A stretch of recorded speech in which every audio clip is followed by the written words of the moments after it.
Hello Eagles Nation and welcome back to the Cali Blitz. We are back. I do want to apologize for taking this quick little break, but I had to fix the scheduling, so this is what the feature is going to look like. On Tuesday afternoons, I will be posting a post-game recap of the game and the teams that impressed me the most and disappointed me the most in the up and down of the week. Make sure you tune in on Fridays, which is when I'm going to post a preview of that week's upcoming matchup and looking at a few matchups that I'm interested in, and you should be as well. And on Sundays, I will be live reacting to the game. If you missed it, I did react to the first quarter of that Eagles-Bucks game, so make sure you subscribe to our YouTube channel, turn on those notifications so you don't miss an episode, and leave a comment. This week, tell me who your favorite NFL team is, and if it's not the Birds, then you're incorrect. Anyways, I'm your host, Adrian Pisano, and we'll start off the show by saying that the Birds are 4-0. That's right, we're 4-0 to start off the season. We couldn't have asked for a better start to the season. I remember before the season started looking at some analysts and looking at some TV shows, saying that the Birds would probably lose 2 or 3 of the first games and go 2-3 in the first 5 weeks with the schedule that we had, but that's not the case. We are 4-0. We beat the Cowboys to start out the season. We beat the Chiefs in the second game, and then we had a close game with the Rams, which we were able to pull away with, and we just beat the Bucks 4-0. And so we couldn't have asked for a better start. And despite the wins, though, they haven't been pretty, but we have been able to win the games, and I think that really shows our championship pedigree. This past Sunday, we were able to beat the Bucks with a score of 35-21, I believe, with that safety that the Bucks got to end the game. But we were able to pull it off 31-25, But that score doesn't really tell the story of the game. For those of you who watched it, we came out on fire. At the halftime, we were leading 24-6, it looks like. And if you combine the first half of the Bucks game and the second half of that Rams game, then we obviously look like the best team in the league. We look like the Super Bowl defending champs. But in true Eagles fashion, they couldn't let us have a relaxed game. They had to almost give us a heart attack towards the end. The offense and the defense both looked great in the first half. Jalen Hurts in the first half had 130 yards. He threw 2 touchdowns to Dallas Goedert, so good for Dallas. And then Saquon ran in one with a really good play, some really good creativity there when they went for the tush push, and then they faked it, and Saquon ran to the left, and no one was near him, giving him an easy walk-in touchdown. So that was kind of cool to see, and I think it was kind of a little dig at the league for all the complaints from different teams when it comes to the tush push. I feel like the defense played outstanding in that first half. Lots of great tackling from Cooper DeJean, Zach Bond, Jahad Campbell. Q had really good coverage on Chris Godwin and Nick Buka, the rookie, who's really good for the Bucks, but Q was able to hold it down in Guantanamo Bay. So that was good to see. And the special teams, what a start and what a 2-week stretch. Last week we obviously had the blocked field goal at the end of the game that ultimately gave us the win. And this week we started off the game with a blocked punt. I believe it was number 36, Latu, who I didn't know about, but now I definitely know number 36. And Sidney Brown returned it for a 30 or 40 yard return back to the house, giving us our first point, 7-0. Really good play by the special teams, and I hope it continues. Really good tackling, really good coverage by the defense, and our offense was really good too. So that first half really showed what the Eagles could be. But as I said, the first half wasn't the story of the game. The story of the game really was that second half, where the Eagles were only able to score 7 points and the Buccaneers scored 19 on us. and it was really frustrating to watch as an Eagles fan, especially the offense. I've been calling for it, and I think a lot of Eagles fans have been calling for it, and that's for our passing game to be, for our wide receivers to be more involved of our passing game. Once again, A.J. Brown had 9 targets. I believe he had 2 receptions. 2 of them, Jalen Hurts threw out of bounds. A.J. Brown had no chance at catching them, and 3 or 4 of them were really forced in there. And really good defense by the Bucs corner. We do have to give them a little credit. And then with Smitty, our wide receiver number 2, I believe he got 30 or so yards on it. He had 2 receptions for 29 yards. And that's just so frustrating as an Eagles fan. And I'm here to call for again is to give more targets towards our wide receivers. Did you know that Puka Nacua had 13 receptions on Sunday, and A.J. Brown has had a total of 14 receptions this whole season? Just unacceptable. I mean, Puka Nacua is one of the best, and so he has really great coverage too from other teams. So he's in a similar situation to A.J. Brown. The difference here is, though, is the offensive coordinator designs plays just for Puka Nacua to touch the ball. And that's what Kevin Patullo has to do with both A.J. Brown and Devontae Smith. And I understand A.J. Brown's frustration. He's a great player. He wants to be great. He wants to contribute to the Eagles winning. And he just hasn't been able to do so except for the second half last week against the Rams. And so it's just really frustrating. My hope was for Kevin Patullo to kind of progress as the season progresses. And we're in week 4 now. He has shown signs of what a great coordinator he is, but it's only been glimpses and he hasn't been able to do it for one whole game. So Kevin Patullo has to go back to the Bucs, and he has to design plays for our wide receivers. I think that's our only way. I do not want to see A.J. Brown go. I do not like seeing him complain online because I understand that frustration. Another thing that's frustrating too is our running game. I mean, we have the best offensive line in the game with a lot of potential Hall of Famers. Definitely Lane Johnson will be going into the Hall of Fame. We have Cam Jurgens, who is a great center, along with Mailata and 2 other ones. And so we should be able to get our running game going. But Saquon just hasn't been able to, and that's because the teams are really pressuring and putting the guy right in front of him. So it's really hard for Saquon to get any yards. He's had to struggle for every yard that he's got this year. And we need our offensive coordinator to figure that out along with Jeff Stoutland to get that O-line ready and at 100%.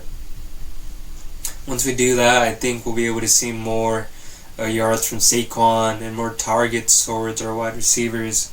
That's the frustrating part is for the Eagles, we've had 5 or 6 different coordinators in the past years. They do such a great job that other teams want them for their head coaching positions. We lost Kellen Moore to the Saints, for example, and I believe he's a great offensive mind. So it was definitely tough to see him go. Now we have Kevin Patullo, KP, as the Eagles refer to him, and we just hope he can figure this out. But in the end, we are 4-0. The Eagles have shown glimpses of that defending championship status that we have. We just need to be able to put it all together, as Saquon said, as a lot of players have said. We should be happy we are 4-0. I believe we have a 2-game lead on the division, with the Commanders being the closest ones. And they're without Jaden Daniels, so they're losing some ground. They just lost to the Raiders this past week. So it's given us a bigger lead, which is good in the end. And so we got to be excited. I mean, the Eagles are 4-0. We are first in the NFC East division. We are first in the NFC and we are tied with only the Bills as the only other undefeated team. And the way our scheduling looks, it looks like the Bills and the Eagles could stay undefeated for a couple more weeks, and I hope that's the case. 4-0, things to be concerned about, but we are 4-0, and we are finding ways to win.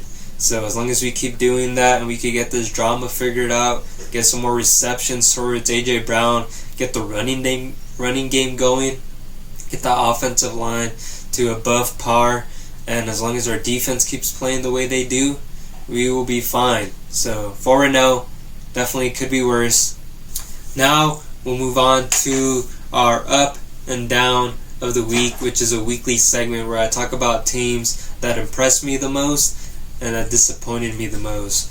This week I have to pick two teams that impressed me the most, and the first are the Indianapolis Colts, who despite losing to the Rams showed the league that they can be a true contender.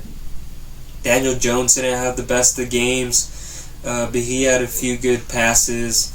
Daniel Jones threw for 262 yards on 24 for 33 completions. He had one touchdown and he had 2 picks. I was able to see one of those picks on the broadcast, and it looked like vintage Daniel Jones.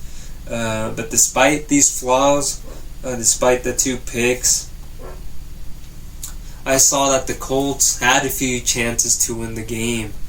They just weren't able to pull it off, and so the Rams ended up beating them 27-20. Both teams are now 3-1. But I do have to say that I am impressed by the Colts and them being able to keep up with the Rams this past weekend. We obviously saw the Rams keeping up with the Eagles and almost beating us if it wasn't for a great second half from the Bruins. So credit to the Colts. They look like a real contender, and we should all be looking at them as a contender in the AFC. Like I said, I had to pick 2 teams that impressed me the most, and the other team are the New York Giants. As much as that pains me to do, the New York Giants played at home and were able to beat an undefeated LA Chargers team that has the potential MVP on their team.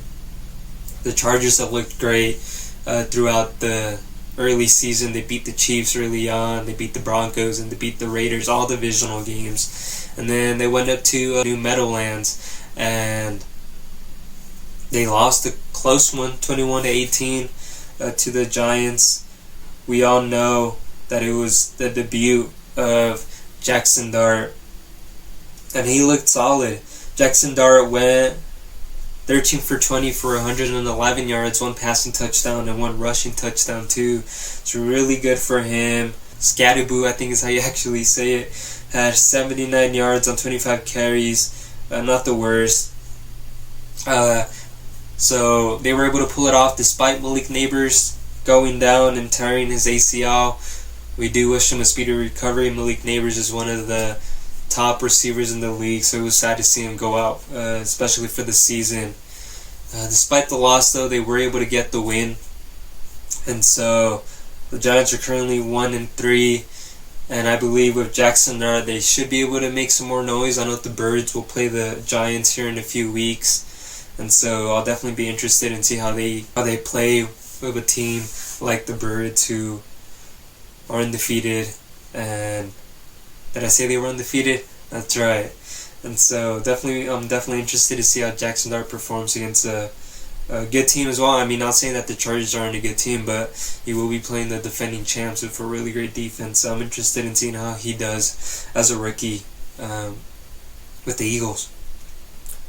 And now to the team who disappointed me the most, and that has to be the Carolina Panthers. You may be asking yourself why they disappointed me. I mean, if you saw the performance that they had against the Falcons, you might assume and you might guess that they would have some of that momentum into this game. I was one of those believers that thought that they could bring that momentum they had from that Panthers and Falcons game to this game, but that was not the case. The Panthers played the Patriots this week and they got destroyed 42-13. So I was obviously disappointed. I thought they were onto something. It was going to be the start of a winning streak or something, especially against the Patriots, who haven't looked the best this season. but obviously they proved that they are better than the Panthers still. Bryce Young didn't look too bad. He threw for 150 yards with 1 touchdown.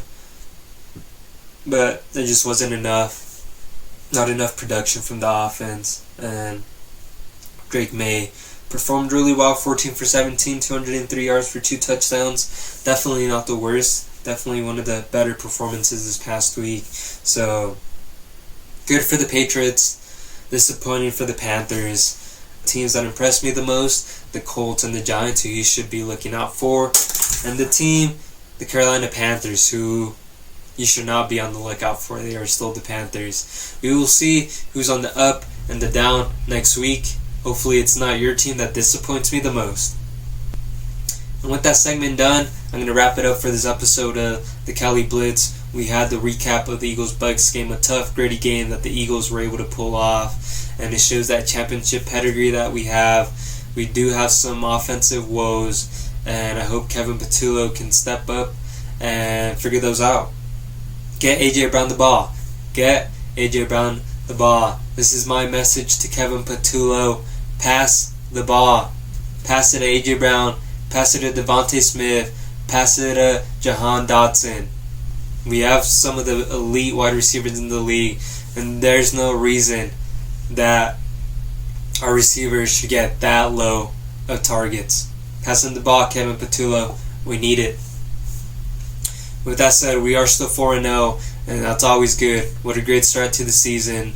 Definitely some potential to repeat as a Super Bowl champs. I will be releasing another episode on Friday, previewing the game with the Broncos this week. I do have a good friend that will be talking about that game, so make sure to tune in.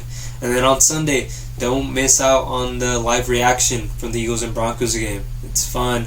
Make sure you comment today who your favorite team is and who do you think will reach the Super Bowl. Follow us on our social medias at the Cali Blitz. I post a lot of shorts on there, some get ready with me's for the game, some funny skits on there that I do. So make sure you tune into those and give us a like, give us a follow. And as always, go Birds.